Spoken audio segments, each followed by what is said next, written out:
we have a new Stephen Moffat television episode coming to our screens with Boom. But Big Finish are also celebrating the occasion this year with a Moffat Monster box set. Classic Doctors, New Monsters, Volume 4, I should say, Broken Memories. I wonder how intentional it was. Maybe that's why it was Uh, delayed. I mean, Because this box set got pushed back and pushed back we got the cover July 2022. 2022. This was due October 2023, and then at some point pushed back to March 2024 when it did finally come out with the updated cover with the new logo on. I say new, it's been around well over a year now, but new to us. We're Mm. still calling the Whitaker era logo new about 3 years into having that, I imagine. So, it's You going to just be know where the you're at when you say the new logo. You mean, oh yeah, the current one. yeah, the latest one. It is what it is. But yeah, in this box set, we have the Fourth Doctor versus the Harmony Shoal, the Sixth Doctor versus the Clockwork Droids, and then the Seventh and Eighth Doctors, or should I say the Eighth and Seventh Doctors, because Mm. they're mixing up the order a bit in this one, versus the Silence, which are, as we say, all Moffat era monsters. Not Moffat era, sorry, Moffat Moffat creation. originated Yes. monsters. They're from the mind of Stephen Moffat, which, you know, could it have been intentional, or is it just that he makes so many of the new series as iconic monsters? I say iconic, Harmony Shoals, not that I mean, they're iconic, but iconic in it's the a sense that they were back-to-back monsters from, end of series 9 to start of series 10, really. well, yeah, in the interceding specials, weren't they? But I think that's one of the things that works quite well about Volume 3 in particular was taking these lesser appreciated new series monsters and really going further with that concept. And so that is where this box set kicks off with Invasion of the Body Stealers by Jonathan Morris, where the Fourth Doctor and Sarah Jane, played by Sadie Miller, end up on a colony world that is slowly being taken over by these brain swapping parasites. Unfortunately, I don't feel like it's as strong as like the Cantrafari stories and such in or any of them in Volume 3, where they took the lesser appreciated monsters and really did some amazing things with them. This just feels a bit straightforward. I think with the Moffat main monsters, there's always like a gimmick, there's a catch to them. And Mm. it's trying to how do you get out of that parameter of that story for these monsters. I think the idea of Harmony Shoal and the Fourth Doctor work really well with the Hinchcliffe style, with sort of body snatchers and that. It feels like Um, everything should have come together much better than it did. I mean, this is the first time we have the Fourth Doctor and Sarah. We've only had the Fourth Doctor and Sarah in the season 12 Lost Stories, so this Mm. was quite an exciting reason to experience that. And I think the initial hit of that is, wow, this is great. And once you get over that, you realize this is very much your meat and potato Doctor Who story. It's season 13 with a few sort of modern elements in it to make it feel a bit more new series Yeah. esque. And I think with this one, you as an audience member, you're already ahead of the Doctor within this because you know what Harmony Shoal are. Mm. So you're watching the Doctor sort of play catch up with you when you're naturally ahead of the game, really. And sometimes that can work, dramatic irony in a story. But yeah, it just doesn't really seem to here, unfortunately. It's very much a B movie, The Thing, I think, this one.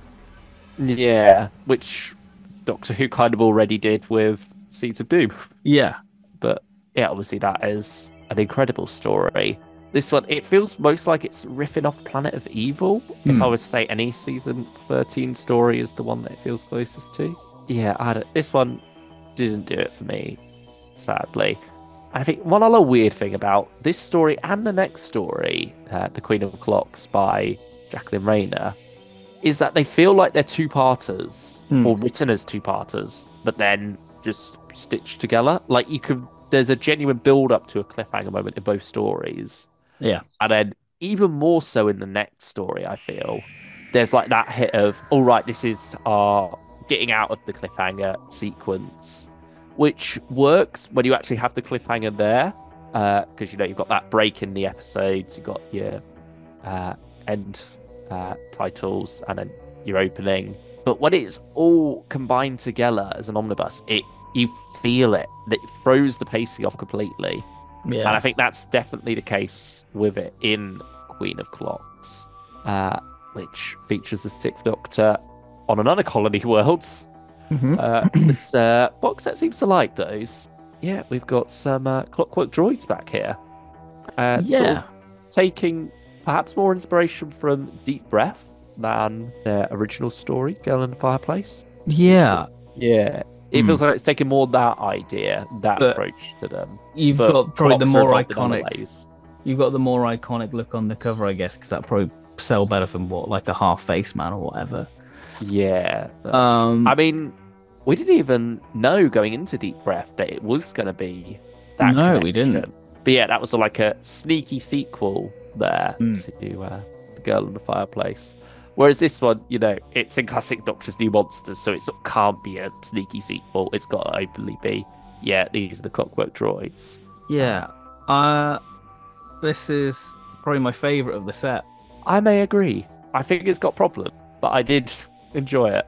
I think it's quite thrilling, the idea that you've got this sort of castle under siege and you have, this society built around clocks and, the hours. And this reminds me very much of Time Works, which is an Eighth Doctor sort of story, which is, very much about clockwork. And that it has that sort of energy. The world building, I think, is very good within it and very rich.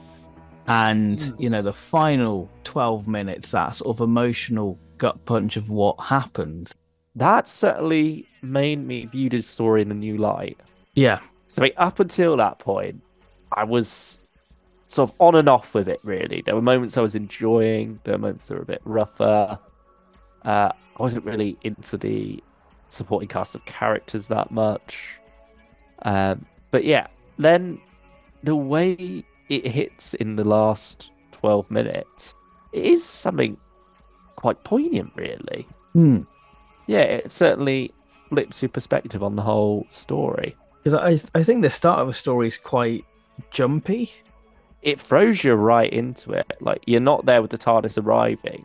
I wouldn't say in like a You're, good way, because it feels sort of quite jumbled, I'd say. and it's not like it didn't have the runtime to run with. Like, all of these They're go very over an chunky. hour. Yeah, you get your money's worth in terms of quantity, at least with this box set. Hmm. That's something that's not in dispute. Should we move on to, I guess, the third story, The Silent Priest? Yeah, the Eighth Doctor story now. Stops Where- gang war. Yeah, this is set in the city of Sunset, where all the gangs are at war with each other. Criminals have overtaken the city. The police have very little control and respect. And yeah, there's a lot of suffering going on. And so in the middle of that is a priest trying to alleviate people's consciences. But this priest isn't an ordinary priest, it's a silent priest. One who the Eighth Doctor is familiar with, but at the same time not, because he forgets. Hmm. But there's always that impression left. So he sees this person as a friend who he's going to visit, but he never quite remembers why or who he's visiting this friend. And I think it works very well with the Doctor at this point in his life, because it is in the Time War. It's not really a Time War story. It's the Eighth Doctor stepping away from the Time War to try and deal with the emotional turmoil that it's putting him through. And so what does he do? He visits a priest. I mean, that's then quite a witnesses nice a murder. idea with like the Yeah. confessions and all that. That's great. Hmm. I just think that this story can grate on you very quickly with like the supporting characters. And I think if you're not really invested in that, you're really gonna struggle with this one. Some of them I liked. Shacket, the character played by Mark Elstob, who's very much a New York gangster Yeah. type. And I think you can very much visualize this character just from the voice. You can see the fedora, the stubble, the It's like long a trench coat. 70s It's sort of gangster film, isn't it, this one? yeah. I think what doesn't perhaps work is that you have lots of people doing different accents, Yes. and so the tone doesn't quite come together there. But at the same time, I understand why that would make sense because it's also this holiday planet that people used to visit. And so, with it being Colony World, you would have people from all different places heading here. It would be a melting pot of different cultures and accents, rather than them all being the same. But yeah, you sort of think for the film noir style Blade Runner approach they were going for, perhaps some consistency there on the cast could have aided it a bit. Hmm. I think this is probably my least favorite of the set, I'd say, for me. All for me, it's by far the Fourth Doctor story. Okay. Yeah, that really did not get on with that one. This one, I think it's got a good bit of merit to it, Hmm. but yeah, it doesn't quite come. It works better on paper than I feel it does in execution. I Yeah. think maybe it's a bit too long as well. I think there's a twist in it that's fairly obvious. I wanted to like it more than I did with this one. Yeah, I mean, I really enjoyed like the first 10 minutes, and I think as it went on, I just sort of lost interest within it. Yeah, it was one that I enjoy when I think back on it and think Hmm. about what it does, but in the moment, it was a bit of a slog to get through. Yeah. And I think the same could be said for the next story. Both of these written by David K. Barnes. The Silent City, which sees the Seventh Doctor arrive in the aftermath of the Eighth Yeah, Doctor's it's 2 years story. after, isn't it? Yeah, it's sort of picking up on what's happened there. You got pretty much the same supporting cast, really. A couple of new additions. Yeah, I think it's very interesting that the story is told that way. Hmm. And what I rather like about this is that thematically, it very much feels like a prequel to The Last Day. How it deals with the Seventh Doctor's view of things. It is explicitly said that this is, towards the end of his life now. He's been this incarnation for a good while. You've got an older look to him on the cover, even. And so, I mean, it's hard to say too much about that without getting into spoilers, but yeah, certainly with what the villains, or I say villain in quotation marks, motivations are, how that relates to the Seventh Doctor. The whole idea of his next incarnation perhaps not being up to the job is no more so obvious than in the fact that it's his future incarnation who has left this mess for him to deal with. Yeah. So I think, yeah, again, it's stuff that's there on paper, and it's very much in the subtext of it. Yeah, because that I, really enjoy there. I love the bit when you have the Seventh Doctor and Shackett coming into the room with like a gun, and it's like, look, I can handle it. It's fine. I'll talk to you later.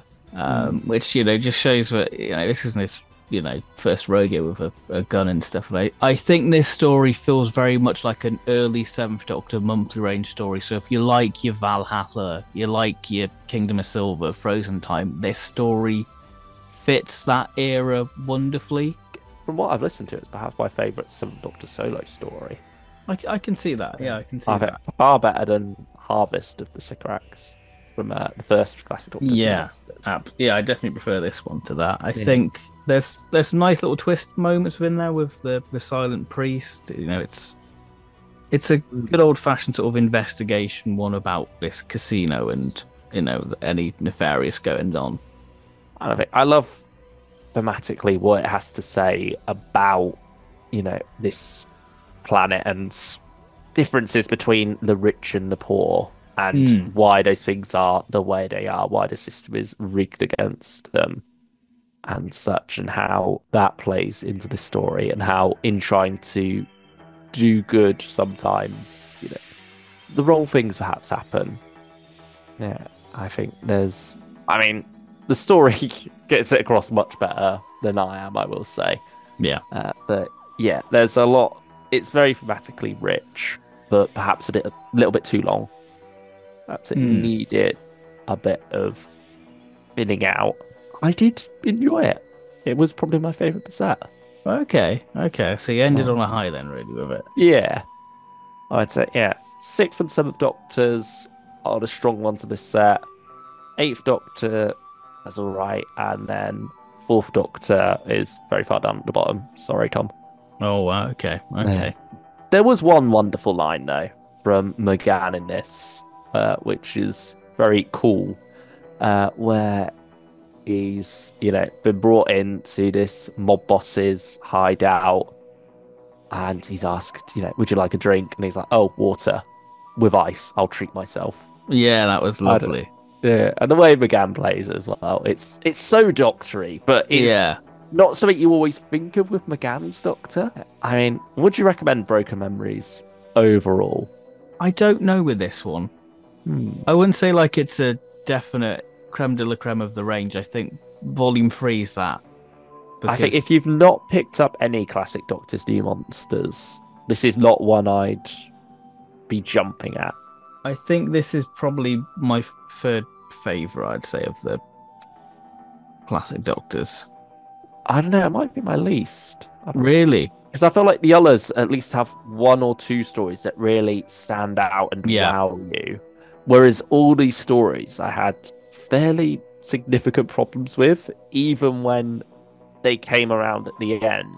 It wasn't the best like listening experience throughout. Hmm.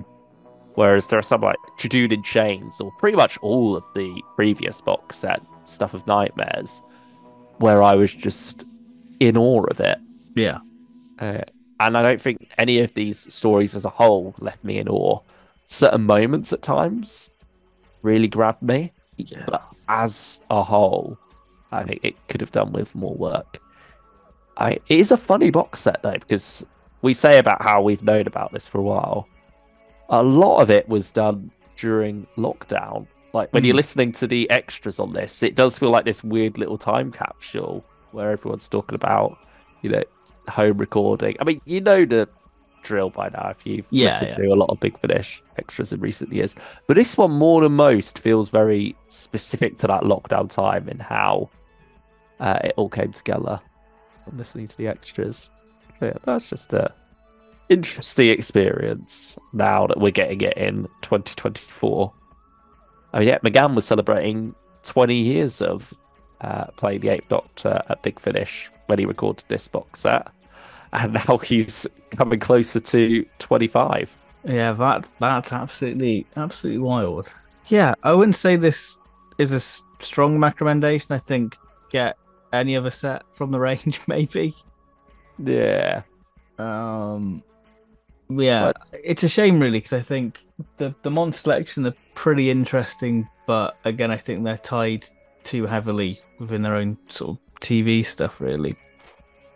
yeah, perhaps it'd be interesting to see where the range goes from here if they do decide to come back to it.